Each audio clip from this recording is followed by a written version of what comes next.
Graças a paz, irmãos. Vamos abrir as nossas Bíblias na carta de Paulo aos Romanos, capítulo 15.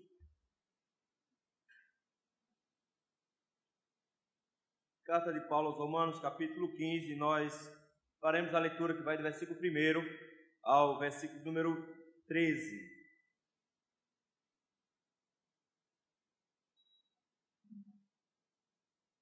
Romanos 15, de 1 a 13, diz assim: Ora, nós que somos fortes, devemos suportar as debilidades dos fracos e não agradar-nos a nós mesmos. Porquanto cada um de nós agrade ao próximo no que é bom para a edificação. Porque também Cristo não se agradou a si mesmo, antes, como está escrito, as injúrias dos que te ultrajavam caíram sobre mim. Pois tudo quanto outrora foi escrito, para o nosso ensino foi escrito, a fim de que pela paciência e pela consolação das Escrituras tenhamos esperança. Ora, o Deus da paciência e da consolação vos conceda o mesmo sentir de uns para com os outros, segundo Cristo Jesus, para que concordemente e a uma voz glorifiqueis ao Deus e Pai de nosso Senhor Jesus Cristo. Portanto, acolhei-vos uns aos outros, como também Cristo nos acolheu para a glória de Deus. Digo, pois, que Cristo foi constituído ministro da circuncisão em prol da verdade, para confirmar as promessas feitas aos nossos pais, e para que os gentios glorifiquem a Deus por causa da sua misericórdia, como está escrito: por isso eu te glorificarei entre os gentios, e cantarei louvores ao teu nome. E também diz: alegrai-vos, ó gentios, com o seu povo. E ainda: louvai ao Senhor, vós todos os gentios, e todos os povos os louvem. Também Isaías diz: haverá a raiz de Jessé, aquele que se levanta para governar os gentios. Nele os gentios esperarão. E o Deus da esperança vos encha de todo gozo e paz no vosso crer, para que sejais ricos de esperança no poder do Espírito Santo. Vamos orar? Senhor meu Deus, nós queremos te agradecer, meu Pai, pela oportunidade que o Senhor nos concede de estudarmos a Tua Palavra. Que maravilha saber que o Senhor, na sua sabedoria, reservou um dia para que nós pudéssemos nos sentar com o Teu povo e ouvir a sua voz. Por isso, Senhor, nós te rogamos que com as nossas Bíblias abertas, o Senhor venha falar conosco agora. Que o Senhor fale aos nossos corações. Codifique-nos, ó Senhor, aquilo que é necessário. Dê-nos, ó Senhor, o coração que é adequado à Tua vontade. Dê-nos, ó Senhor, os sentimentos que são adequados à Tua vontade. E faz-nos, ó Senhor, vivermos seguindo os exemplos do Senhor. No nome santo de Jesus Cristo é que nós te rogamos. Amém. Estava lendo reportagem essa semana de um estudo científico sobre baleias. E é interessante ver no mundo animal como existe uma série de associações e simbioses bem interessantes. Por exemplo, existe uma associação entre um peixe chamado palhaço, com certeza vocês conhecem por Nemo, que se junta com anêmonas, que são animais carnívoros e ao mesmo tempo peçonhentos, e eles conseguem viver junto delas, e o peixe palhaço alimenta a anêmona e se protege entre os tentáculos da anêmona. Existe um outro caranguejo ermitão que cola anêmonas em cima da carcaça, e assim, quando os outros animais tentam pegá-lo, eles são feridos pela anêmona, e a anêmona ganha, porque fica para cima e para baixo, sendo levada pelo caranguejo e encontrando comida, muito mais fácil que se ela ficasse presa. Mas a reportagem que eu li falava sobre baleias jubartes protegendo focas do ataque de orcas. E a reportagem basicamente dizia como elas são altruístas, como é bonito o sentimento delas, protegendo animais indefesos. É importante entender, meus irmãos, que quando os homens não conseguem olhar para Deus, quando os homens não enxergam Deus, quando eles não buscam Deus, eles se comparam com animais. Quando eles não compreendem de que eles foram criados à imagem e semelhança de Deus, eles buscam nos animais a compreensão de como deve ser um bom comportamento. Eles acham que o comportamento dos animais é adequado. O que eles esquecem é que quando o palhacinho se junta com a anêmona, ele não está preocupado em alimentar a anêmona, ele está preocupado em não ser alimentação para outro peixe. A anêmona, para ele, é somente uma proteção. E quando ele alimenta a anêmona, ele só quer que a casa dele continue protegida, saudável por mais um tempo. Quando aquele caranguejo coloca as anêmonas em cima da carcaça, ele não está pensando, vou ajudar essa coitadinha que não sabe andar e vou levá-la para comer aí mais fora. Não, ele está pensando, qualquer outro animal que tentar me pegar, essa anêmona vai queimá-lo. Quando aquela baleia jubarte está protegendo focas e levando focas sobre as suas costas, ela na verdade está protegendo os próprios filhotes, porque as orcas matam os filhotes da jubarte, e é vantagem para a jubarte fazer com que as orcas morram de fome primeiro, antes que mate os filhotes dela. Na verdade, meus irmãos, quando os homens olham para a natureza buscando o altruísmo, eles se esquecem que não existe entre os homens nem entre os animais altruísmo realmente sincero. Só quando nós olhamos para o Senhor é que nós encontramos o altruísmo necessário. Paulo vem falando basicamente sobre altruísmo. A partir do capítulo de número 12, ele diz que nós deveríamos ter uma série de relações de submissão. Como nos relacionarmos? Ele fala que nós deveríamos nos relacionar com Deus, logo no capítulo 1, como nos relacionarmos com o nosso irmão, como nos relacionarmos com o nosso inimigo, como nos relacionarmos com pessoas que pensam diferente. E ele gastou o capítulo 14 todo só falando sobre isso. Principalmente, como me relacionar quando eu sou forte e alguém é fraco? Quando eu não tenho escrúpulos em relação à comida, em relação à bebida, em relação a dias santos, como eu me relaciono com o irmão que tem esses escrúpulozinhos? Ele já nos disse no final do capítulo 14 que nós deveríamos cuidar do mais fraco. Ele já disse lá no capítulo 14 que nós precisamos de alguma maneira não desprezar os mais fracos, nem julgar uns aos outros. Ele nos disse também que nós não deveríamos prejudicar esses irmãos que são mais fracos. Ele inicia o capítulo 15 agora, nos versículos 1 e 2, ainda trazendo o mesmo tema e dizendo que nós precisamos ter algumas atitudes ainda em relação aos fracos. E ele diz que ser fraco não é uma coisa boa. Se alguém ser escrupuloso com relação à comida, o que pode, o que não pode comer, o que pode e o que não pode beber, isso não é coisa boa. Paulo diz isso é coisa de menino. Só que os mais fortes tomam conta dos mais fracos. Os mais fortes têm responsabilidades em relação aos mais fracos. É por isso que, em primeiro lugar, Paulo diz aí no versículo número 1, que os mais fortes devem suportar as fraquezas dos mais fracos. Ora, nós que somos fortes devemos suportar as debilidades dos fracos. Paulo diz, eu me considero forte. Eu não tenho escrúpulos com comida, eu não tenho escrúpulos com bebida. Mas Paulo de repente nos lembra de que nós precisamos, meus irmãos, cuidar do mais fraco e suportá-lo. A palavra suportar em grego aqui tem a mesma conotação que a nossa em português. Ela tem duas conotações. A primeira, aguentar, tolerar. E por outras palavras está dizendo, aguenta o irmão chato com relação à cabidela, não tem jeito. Aguenta o irmão chato com relação à bebida, não tem jeito, aguenta ele. Mas ele também pode estar dizendo que a ideia de servir de suporte, de servir de amparo, de sustentar esse irmão. Em outras palavras, ele está dizendo, sustente esse irmão, ampare esse irmão, proteja esse irmão, fortaleça esse irmão. Se você é um cristão forte, sua responsabilidade é cuidar daqueles que são mais fracos. Sirva de suporte. Finalzinho do versículo 1, ele diz que nós não podemos agradar a nós mesmos. Se nós somos fortes, ele diz, por sermos fortes, nós abrimos mão de maneira muito mais fácil do que os que são mais fracos. Aqueles que são mais velhos, mais maduros, têm muito mais condições de abrir mão do que os pequenininhos. Paulo diz, não seja egocêntrico. Pelo contrário, ao invés de egocêntrico, use agora da sua liberdade para privar-se dos seus direitos em prol do seu irmão que é mais fraco. Em terceiro lugar, no versículo número 2, ele diz, busque agradar o seu irmão.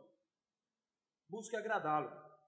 Não é o contrário do que se pode pensar quando a Bíblia diz que nós não podemos agradar a homens e sim a Deus. É por isso que Paulo faz questão de dizer, portanto, cada um de vós agrade ao próximo no que é bom para a edificação, ou seja, não agrada o seu irmão dizendo está certo, tudo bem, você está certo. Ele diz, não, você não está certo, você está errado, mas eu não vou comer por sua causa. Agrade o irmão para que ele cresça. A ideia de edificação é exatamente o oposto de destruição, de demolição.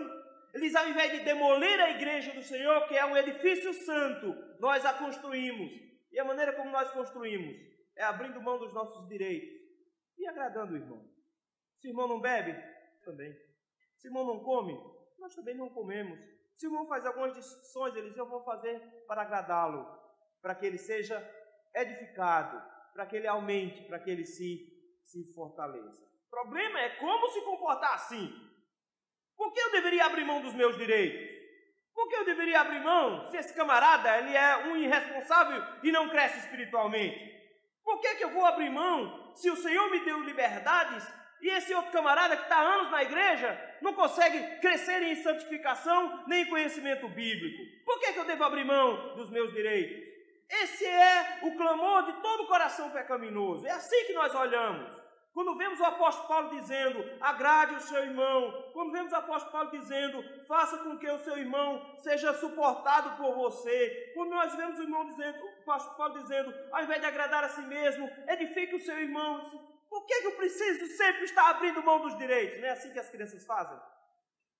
Os filhos mais velhos sempre dizem isso. Porque só eu tenho que deixar ele quebrar os brinquedos? Porque só eu tenho que abrir mão? Paulo diz, porque nós não olhamos para animais quando buscamos altruísmo. Porque nós não nos comparamos a eles. Nós temos uma comparação diferente. Nós olhamos para Cristo. A partir do versículo 3, Paulo vai dizer, tenho aqui um fundamento teológico para você não buscar agradar a si mesmo, mas agradar ao seu irmão e cuidar do seu irmão. Paulo, então, nos vai responder a pergunta, por que deveríamos agradar o nosso próximo e não a nós mesmos? O exemplo de Cristo, meus irmãos, vai nos dar 3 motivos pelos quais nós deveríamos fazer isso. E o primeiro motivo está aí dos versículos 3 e 4, porque Cristo não agradou a si mesmo. Se existia alguém, meus irmãos, que podia buscar o agrado de si próprio, esse era Cristo. Só existia uma única pessoa no universo que pôde escolher a família em que nascer. E Cristo escolheu uma família desprezível.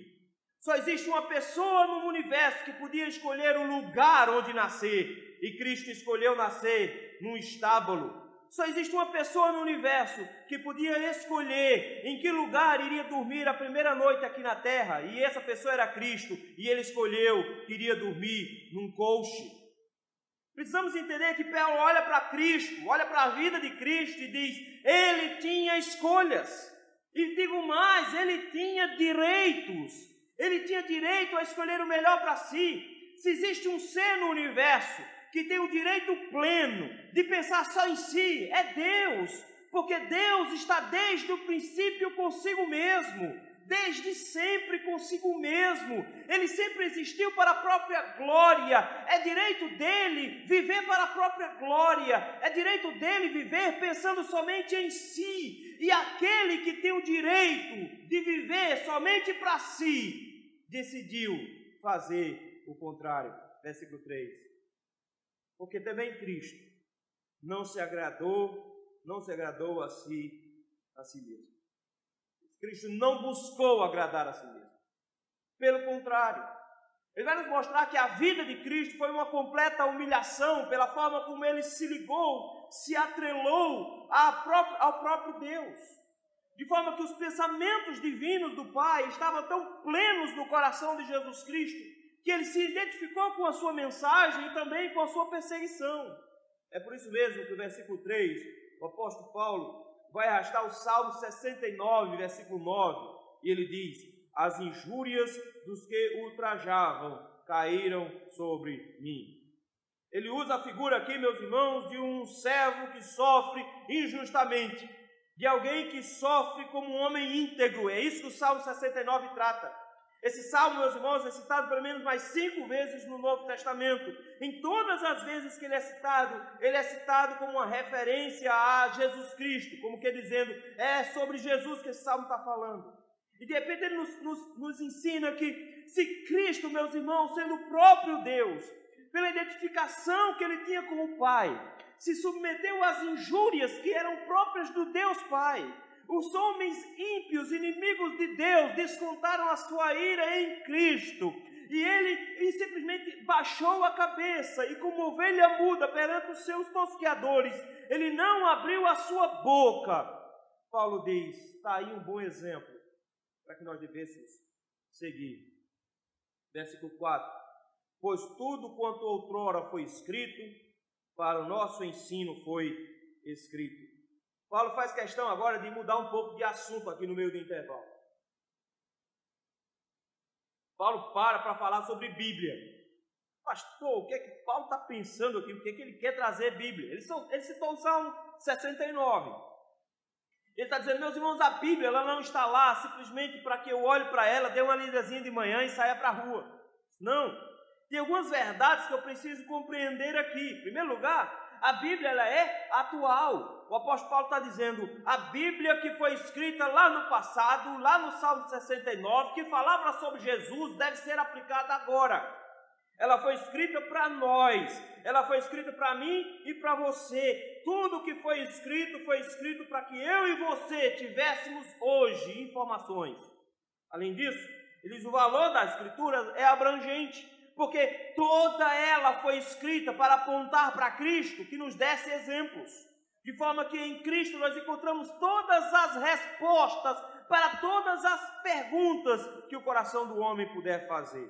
Por isso mesmo o enfoque, segundo o apóstolo Paulo, é Cristo. Ele diz, é para Cristo que a Bíblia aponta. É de Cristo que a Bíblia fala desde o início. Cada página da Escritura fala sobre Jesus, não sobre você, não sobre os seus problemas. Ela não fala para você, ela fala sobre Cristo que vai falar a você. De repente ele nos diz, o enfoque então é esse. Por isso mesmo a Bíblia não é um livro para ser estudado com curiosidade científica. A Bíblia ela é prática. Paulo diz assim, pois tudo quanto outrora foi escrito, para o nosso ensino foi escrito para nós aprendermos, a fim de que, o quê? Pela paciência e pela consolação das Escrituras tenhamos o quê? Esperança. Paulo diz, a história de Cristo, o Antigo Testamento todo, tudo foi escrito, meus irmãos, para que nós, encontrando Cristo ali, pudéssemos abrir mão da nossa própria vida, em nome da vida de Cristo, aprendendo pelas Escrituras, como é que pela paciência dela e pela consolação dela, eu devo viver com esperança. Paulo nos orienta, meus irmãos, de que se a Bíblia fala de Jesus Cristo, e eu leio a Bíblia, você lê a Bíblia para encontrar uma maneira de existir, uma maneira de viver. Isso é importante, meus irmãos, porque Paulo está nos advertindo que nós precisamos viver uma vida não para agradar a nós mesmos. Tudo que nós fazemos no dia a dia é de uma maneira egoísta. Nós queremos agradar a nós mesmos. Nós entramos no ônibus, está lotado, o que é que você quer? Uma cadeira para dar para uma grávida, não é isso que você quer? Encontra uma cadeira, reserva, tem uma grávida aqui, nada, senta e finge que está dormindo. É assim que se faz. Nós tentamos arranjar um jeitinho sempre para agradar a nós mesmos. Nós ficamos o tempo todo tentando arranjar um jeito de agradar o nosso próprio coração. Paulo diz, não foi assim que Cristo fez. Não foi esse o exemplo que Ele nos deu. Ele sendo o próprio Deus, Ele não buscou agradar a si mesmo. Ele ficou o tempo todo tentando agradar o Pai. E por conta disso Ele sofreu horrores aqui. Ele sofreu perseguição aqui, de tão próximo que ele chegou disso. Quanto mais próximo se chega de agradar a Deus, mais próximo se chega dos sofrimentos de Cristo. Paulo diz, Cristo abriu mão de tudo. É por isso que Paulo, escrevendo aos Filipenses, ele diz, tende em vós o mesmo sentimento que houve em Cristo Jesus, o qual não julgou como usurpação o ser igual a Deus, antes a si mesmo se esvaziou, assumindo a forma de servo. E não somente servo, ele vai progredindo e dizendo, e ele abdicou de todos os seus direitos, morrendo numa cruz como um pecador qualquer. Se Cristo fez isso por mim e por você, para agradar o Pai? O que te leva a pensar que você é mais importante do que Ele e deveria buscar agradar somente a si mesmo? Por que deveríamos agradar o nosso próximo e não a nós mesmos? Segundo o exemplo de Cristo, segundo motivo que Cristo nos dá como exemplo aqui, é porque é através de Cristo que adoramos em espírito de unidade. Versículos 5 e 6. Paulo diz: ora, o Deus da paciência e da consolação. Paulo disse que paciência e consolação eram qualidades da Escritura, pela paciência e pela consolação das Escrituras, versículo 4. Mas ele chega agora e diz que é Deus que nós encontramos nas Escrituras, porque Deus é o Deus da paciência e da consolação. E ele agora apresenta aos irmãos orientação num formato bonito. Ele vai formular uma bênção para a igreja de Roma. Essa bênção, meus irmãos, é muito mais instrutiva do que qualquer outra coisa. Paulo está fazendo 3 coisas ao mesmo tempo aqui. Primeiro, ele está orando. Segundo, ele está impetrando uma bênção. Terceiro, ele está ensinando a igreja. Ele chega agora e diz: ora, o Deus da paciência e da consolação, o Deus que se apresenta nas Escrituras, o Deus que se mostra na Bíblia para que nós tenhamos esperança, esse Deus vos conceda o mesmo sentir de uns para com os outros. Ele de repente, meus irmãos, aponta que a igreja do Senhor tem que ter o mesmo sentimento. Na igreja de Filipos só tinha 2 irmãs brigando. Eram 2 irmãs só. A gente não sabe de que departamento elas eram, mas que elas estavam brigando, estavam.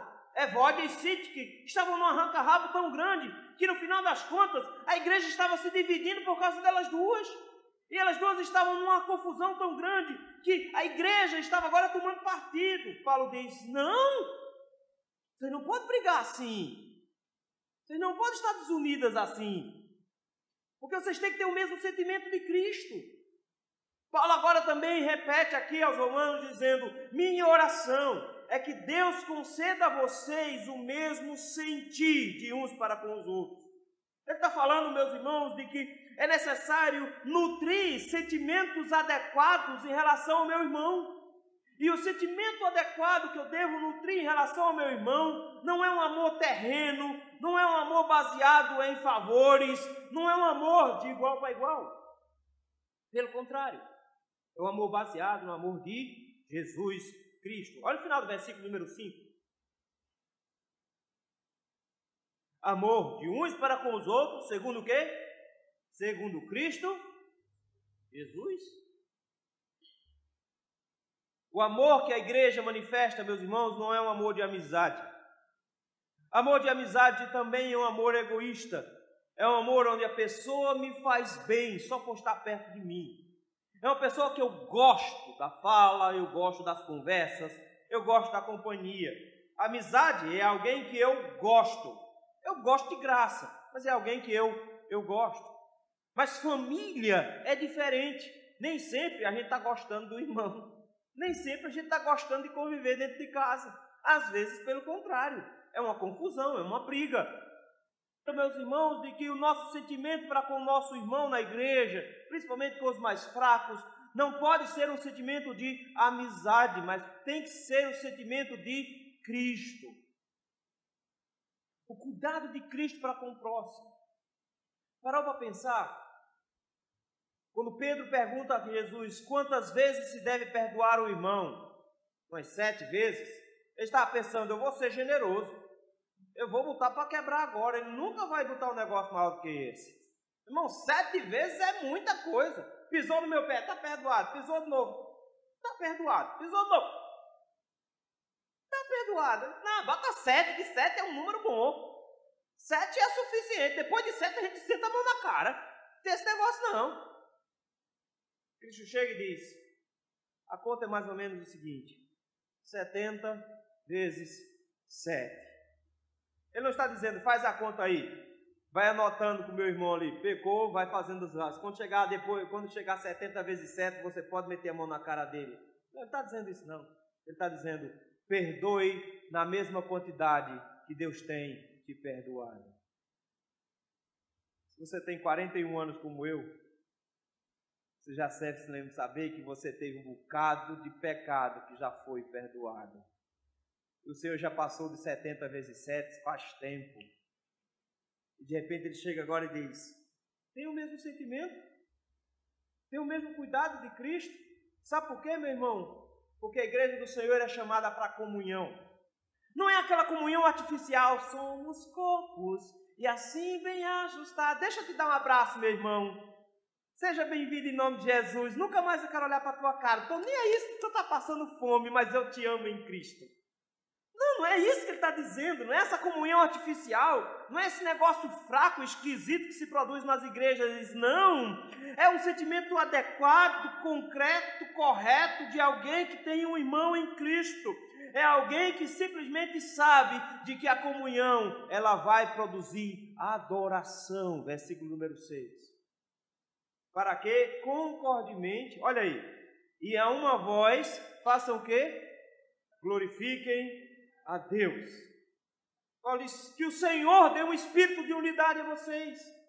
Que a pessoa de Cristo seja um vínculo da união de vocês. Que vocês todos estejam tão próximos de Jesus que Ele junte vocês.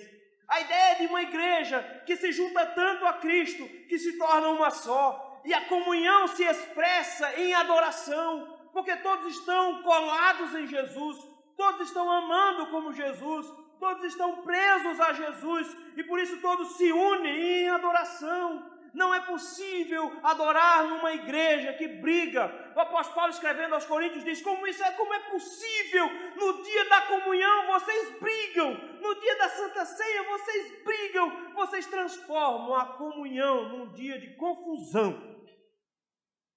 E o motivo é porque os irmãos naquela época não traziam só um tasquinho quase que se engasga de pão e um dedinho só de vinho, não. Naquela época era jantar mesmo, todo mundo trazia comida de casa. Se juntava todo mundo, era chamado a festa do amor, todo mundo se juntava, em determinado momento se levantava alguém, consagrava o pão, e aí era pão mesmo, não era só uma tariscazinha não, era pão mesmo. E todo mundo enfiava um copo de vinho para dentro, para comer pão também. Só que tinha alguns irmãos que eram pobres. E o máximo que eles podiam trazer era pão de boia e vinho carreteiro. Outros não. Outros faziam a questão de passar no restaurante, comprar comida de primeira, trazia muita coisa. E trazia só vinho do bom, vinho do Porto, vinho de primeira. Paulo diz: como é que pode? Vocês se sentam, um passando fome e o outro embriagado? Isso é impossível um negócio desse? Que tipo de festa cristã é essa? Onde vocês estão desunidos, vocês se unem, vocês se reúnem, na verdade, para a condenação e não para a louvor e adoração. Quando não há comunhão, meus irmãos, é sintoma de que os crentes não estão unidos a Cristo. A gente pode achar, mas igreja briga. Igreja briga quando não está unida a Cristo, quando não está apegada a Cristo, porque ela se torna tão egoísta que cada um briga pelo seu próprio pedaço. Quando a igreja do Senhor se une a Cristo, ela se junta e ela adora em comunidade. É por isso que ele diz, para que concordemente, todo mundo concordando em todos os aspectos, que nada, nós nunca vamos concordar em tudo, nós sempre vamos discordar de algumas coisas, mas concordando de que somos irmãos em Cristo. Por isso mesmo ele diz, e há uma voz, ou seja, como igreja unida agora, o que é que nós fazemos? Glorifiqueis ao Deus e Pai de nosso Senhor Jesus Cristo. A igreja unida a Cristo se torna uma igreja igualmente unida entre os irmãos. E uma vez unida entre os irmãos, ela está apta para adorar a Deus da forma como Ele requer. E ela toda vai glorificar a Deus e Pai em Jesus Cristo, porque ela reconhece a pessoa de Cristo. Por que não pensar em mim mesmo? Porque quando você pensa em si mesmo, você deixa de adorar como igreja. É por isso que é esquisito a figura dos desigrejados. Ah não, eu sou igreja, notou? Eu adoro sozinho. Eu adoro sozinho. O apóstolo Paulo diz, é mentiroso, você não pode adorar sozinho. Não é possível adorar sozinho. Preciso mais irmãos para adorar comigo. Eu preciso ter um sentimento com Ele. Se você acha que é tão bonzão, tão santão, tão especialzão, que só você pode ser uma igreja boa, você é o maior egoísta da face da terra. Você não entende a menor noção do que é uma igreja. Você não sabe o que é servir ao Senhor. Você não tem noção do que é adorar a Deus. Você nunca irá adorar ao Senhor sozinho. É preciso comunhão. Precisa estar unido a Cristo. Não é possível amar a Cristo e odiar a sua noiva. Não é possível amar a Cristo e detestar a sua noiva, falar mal da sua noiva e tentar tirar pessoas de comunhão com a sua noiva. Não é possível. Isso, na verdade, é o inimigo da cruz de Cristo. Vamos nos unir, Paulo diz. Mas não nos unir porque nós somos boas pessoas. Vamos nos unir porque nós estamos unidos a Cristo. E quando nós nos unimos a Cristo, nós teremos comunhão perfeita. E quando nós tivermos comunhão perfeita, nós vamos adorá-lo de verdade, com espírito de união. Por que deveríamos agradar o nosso próximo e não a nós mesmos?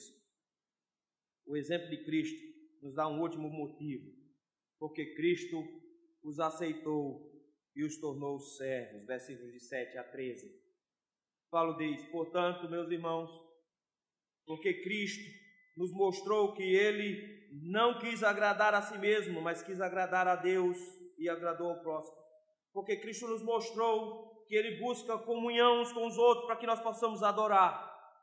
Paulo diz agora: portanto, acolhei-vos uns aos outros, como também Cristo nos acolheu para a glória de Deus. Esses argumentos práticos teológicos que o apóstolo Paulo usa sempre partem pelo princípio de que aceite o fraco, aceitem uns aos outros, aceitem-se mutuamente, recebam-se uns aos outros, acolham. E eu acho linda a ideia de acolher, porque essa é a figura da igreja. A figura da igreja não é aquela que venha fazer parte do meu clube. Isso não é uma igreja. Venha fazer parte do meu grupo. Isso não é uma igreja. Igreja é aquela que acolhe. Acolher, meus irmãos, é trazer para junto do peito. É trazer para perto do coração. Paulo diz: acolham uns aos outros. Por quê? Porque Cristo nos acolheu para a glória de Deus. Cristo acolheu a cada um de nós, meus irmãos, fortes e fracos, bonitos e feios, graças a Deus para nós. Cristo nos acolheu, e se Cristo nos acolheu, meus irmãos, Paulo diz: por que você faz separação? Por que você faz distinção no corpo de Cristo? Acolha o irmão, acolha-o. Não interessa se ele cheira ou se ele fede. Não interessa, acolha-o, Paulo diz. Sabe por quê? Versículo 8. Digo, pois, que Cristo foi constituído ministro da circuncisão em prol da verdade de Deus, para confirmar as promessas feitas aos nossos pais. Paulo de novo muda de assunto. Porque lá atrás ele disse, parou e disse, a Bíblia foi escrita para nosso bem. Por isso, aprenda a encontrar Cristo na Bíblia para aprender como se comportar. Mas agora ele muda de novo, e ele arrasta agora judeus e gentios para dentro. Ele estava falando de forte e de fraco. Mas ele precisa lembrar uma coisa para a igreja: de quem Jesus era e do que ele fez. A obra de Cristo, meus irmãos, nos ensina muito sobre como é que eu devo tratar o meu irmão a quem Cristo aceitou. Paulo disse, lembra de quem Jesus era? Jesus era judeu. Jesus não era brasileiro não, meu irmão. Ele era judeu. Falava aramaico, lá da região da Palestina. E como judeu, Paulo diz, Cristo foi constituído ministro da circuncisão. Ele foi circuncidado ao 8º dia, foi oferecido as pombinhas lá em sacrifício. Ele participou do seu bar mitzvah. Ele teve toda uma vida de consagração, participava da sinagoga, fez leitura na sinagoga. Ele era um bom judeu. Paulo diz, Deus fez a Jesus Cristo como um bom judeu, em prol da verdade, para confirmar as promessas feitas aos nossos pais. Paulo diz, Deus fez-se um judeu para confirmar as promessas feitas a judeus. Deus estava sendo fiel aos judeus. Foi para eles que ele veio. Foi para esses a quem Cristo veio. Ele veio primeiro para os judeus. Quando os discípulos foram pregar o evangelho pela primeira vez, Jesus diz, vá para os perdidos da casa de Israel. para judeus. Toda vez que o apóstolo Paulo vai falar sobre a expansão do evangelho, diz primeiro do judeu, depois do grego, primeiro judeu sempre. O Senhor veio para o que era seu. Deus enviou a Cristo para judeu como um judeu, para cumprir a promessa feita a judeus. Que distinção, não é? Mas Paulo diz, mas ele cumpriu a promessa para judeu, para exercer misericórdia a gentios. Ele não fez acepção.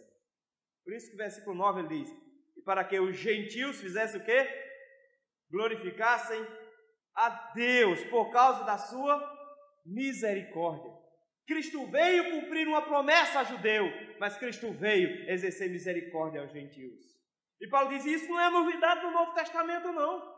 Isso não é uma coisa que foi inventada no Novo Testamento, não. Para isso, Paulo vai trazer 4 textos do Antigo Testamento, que abrange a Bíblia inteira. Ele vai trazer salmos, ele vai trazer profetas e ele vai trazer escritos. Ele vai trazer 4 textos que abrangem todos os textos do Antigo Testamento, dizendo, eu quero provar para vocês que Cristo veio para os judeus, mas para exercer misericórdia aos gentios.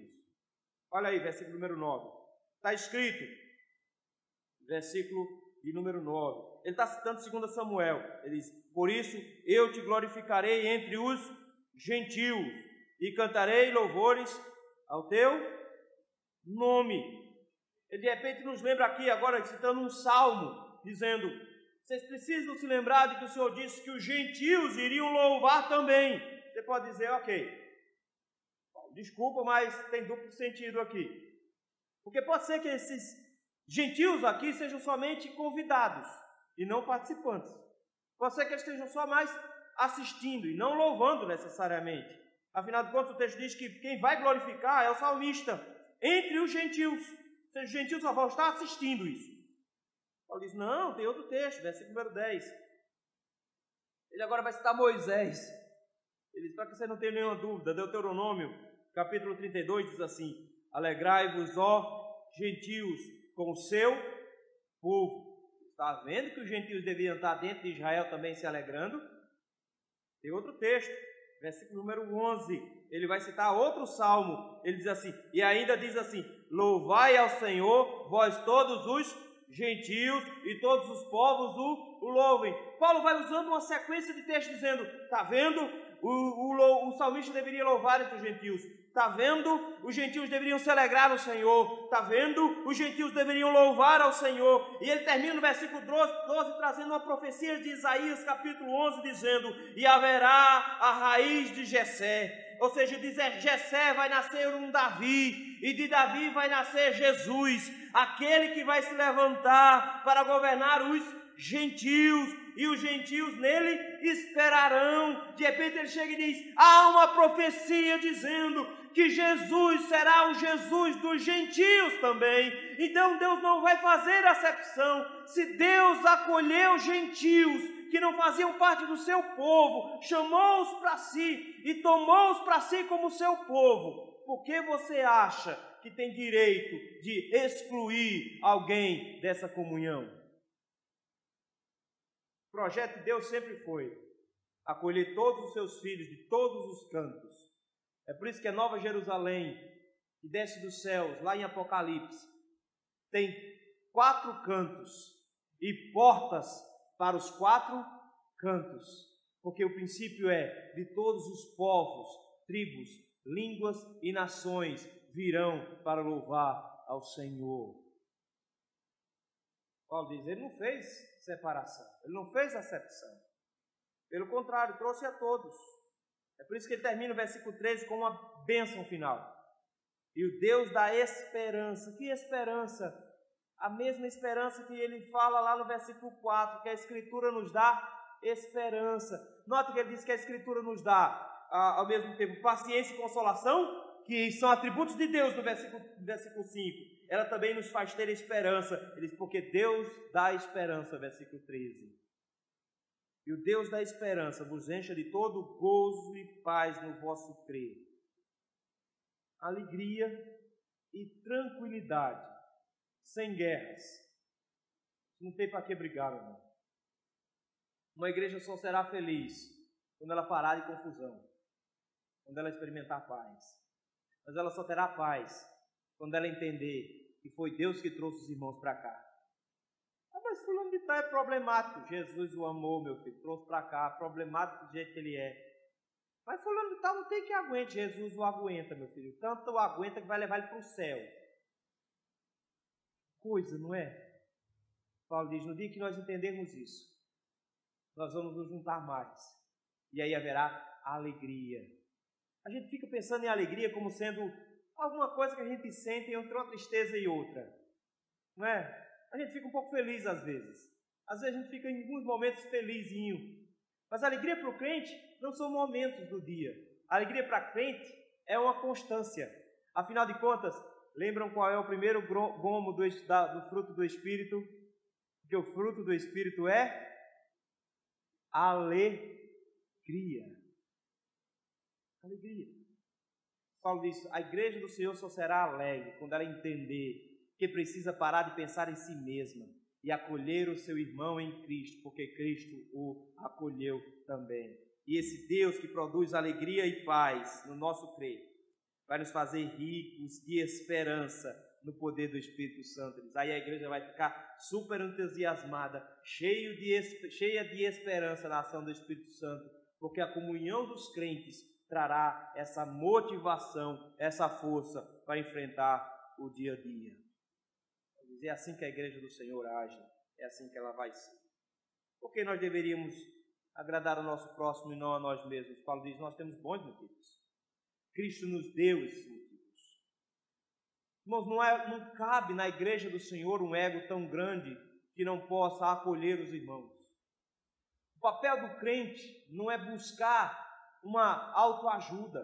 O papel do crente não é buscar autoestima. Chega de quero que valorize o que você tem. Você é um ser, você é alguém tão importante para Deus.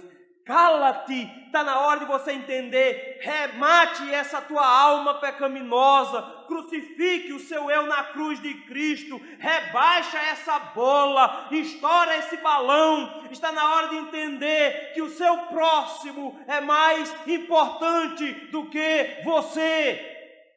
Você não precisa de estímulos para se sentir bem. Você não precisa de estímulos para se sentir importante. Você precisa aprender a amar Jesus Cristo mais do que qualquer coisa. Você precisa aprender a valorizar a Jesus Cristo acima de qualquer coisa. Porque quando isso acontecer, você vai encontrar um motivo para acordar de manhã. Você vai encontrar um motivo para amar os seus irmãos. Você vai encontrar um motivo para ser feliz. Porque a felicidade do crente não está na autoestima, está na estima do alto. Está no fato de que Deus o ama e que Deus o acolheu. Chega de tentar encher a bola o tempo inteiro. Chega de ouvir pregadores para me sentir bem. O Senhor te conclama a ouvir o Senhor dizendo, eu te amo, isso já deveria te bastar. Está na hora de abrir mão de quem eu sou. O apóstolo Paulo diz, porque eu não vivo mais, mas Cristo é quem vive em mim agora.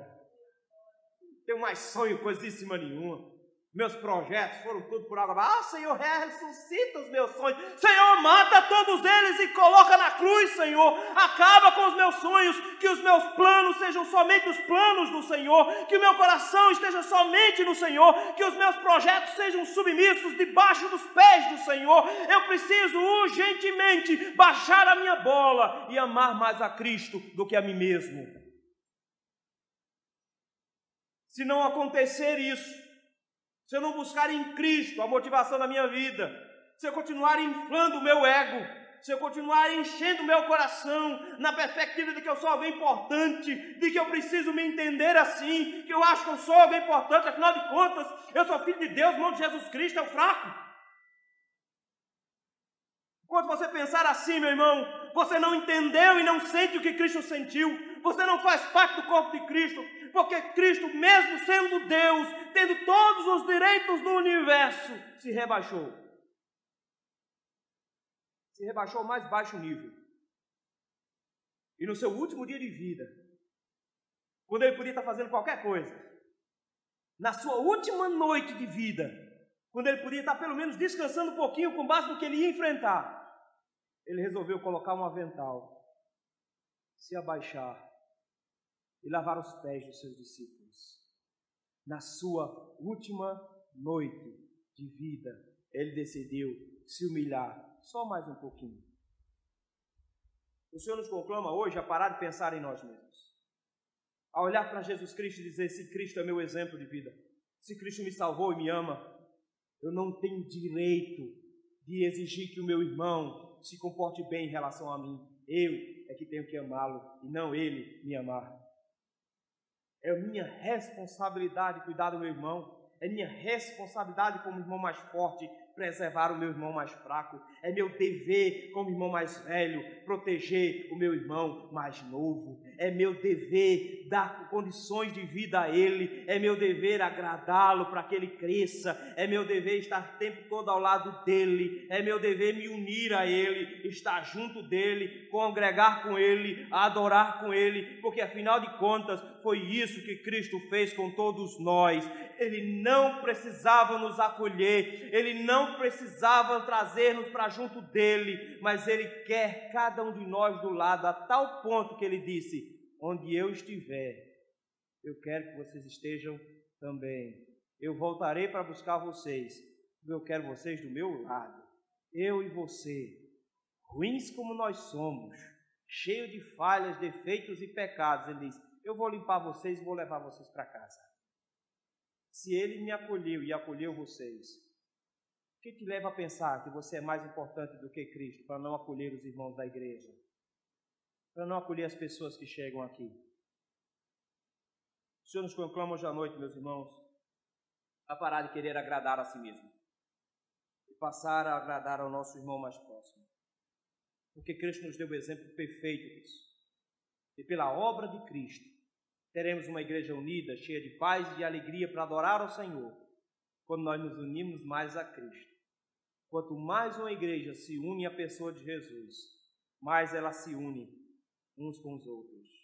Quanto mais uma igreja busca se unir sem Jesus, mais ela briga. Que o Senhor nos abençoe e nos ajude a termos os motivos corretos para ajudarmos, acolhermos, suportarmos, auxiliarmos os nossos irmãos. Que Deus nos ajude.